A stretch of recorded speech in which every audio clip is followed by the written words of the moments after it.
Đông Trường Sơn luôn gửi cho nhau câu hát ân tình, câu hát dân ca của Lao Lùng, Lao Sung, Lao Thơm, câu hát dân ca của quê mình Quan Họ đến với nhau. Người ơi, người ơi, đừng về. Em ở bên Tây, anh ở bên Đông, hai nước nghe chung tiếng gà gáy sáng. Đất nước Chăm Ba, đất nước Tiên Rồng, chung bước đi lên xây đắp mối tình.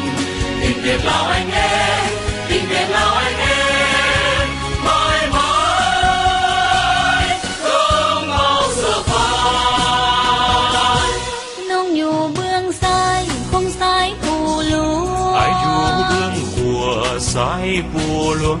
Đây sông xiên phên quang hát xăm thành, xiên khóm bột thiêng khóm Lao Lùng, Lao Sung, Lao Thơm, xiên phên sơn thao khóm bắt được mương đòn khóm căn ngà.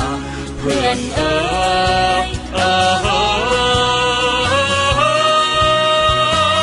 nhà pháo nông nhũ bước đi, ai dù bước năn, sông háo con vang xiên này thành nhang sâu. Ba thế Chăm Ba, ba thế Măng Gòn, ba cánh cao cứng sông sáng hoang hằng. Dài dòng bạn Việt Lao, dài dòng bạn Ai Đâu, man khổ